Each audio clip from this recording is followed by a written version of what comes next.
Yes, ഇനിയിപ്പോൾ വളരെ പ്രധാനപ്പെട്ട ഒരു വാർത്ത നമ്മൾ കഴിഞ്ഞ കുറേ ദിവസങ്ങളായി നോക്കിക്കൊണ്ടിരിക്കുന്നത് സംസ്ഥാനത്തെ മെഡിക്കൽ കോളേജുകളുടെ ഹൃദയ ശസ്ത്രക്രിയ ഉപകരണങ്ങളുമായി ബന്ധപ്പെട്ട പ്രതിസന്ധിയാണ്. അപ്പോൾ അതിലൊരു വളരെ നിർണായകമായ നീക്കത്തിലേക്ക് സർക്കാർ കടക്കുന്നു എന്നുള്ള ഫസ്റ്റ് ഓൺ റിപ്പോർട്ടുകളാണ് നമുക്ക് കിട്ടിയിട്ടുള്ളത്. യെസ്, മെഡിക്കൽ കോളേജ് ആശുപത്രികളിലേക്ക് ഉൾപ്പെടെ ഹൃദയ ശസ്ത്രക്രിയ ഉപകരണങ്ങൾ കമ്പനികളിൽ നിന്ന് നേരിട്ട് വാങ്ങാനുള്ള നീക്കം വേഗത്തിലാക്കുകയാണ് ആരോഗ്യവകുപ്പ്.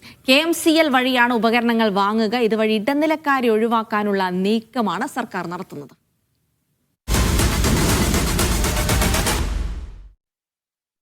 കരാർ വിളിച്ച് റണ്ണിംഗ് കോൺട്രാക്ട് അടിസ്ഥാനത്തിൽ കമ്പനികളിൽ നിന്ന് ഉപകരണങ്ങൾ വാങ്ങാനുള്ള ശ്രമത്തിലാണ് ആരോഗ്യവകുപ്പ്.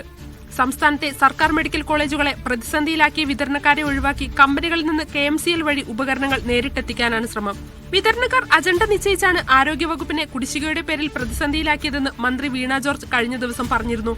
ഭാവിയിൽ ഇത്തരം പ്രശ്നങ്ങൾ ഉണ്ടാകാതിരിക്കാനാണ് വിതരണക്കാരെ ഒഴിവാക്കുന്നതെന്നും മന്ത്രി അറിയിച്ചു.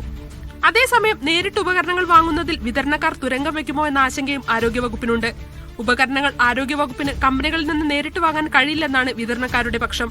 എല്ലാ നിയമവഴികളും തേടി മുന്നോട്ടു പോകാനാണ് ആരോഗ്യവകുപ്പിന്റെ തീരുമാനം.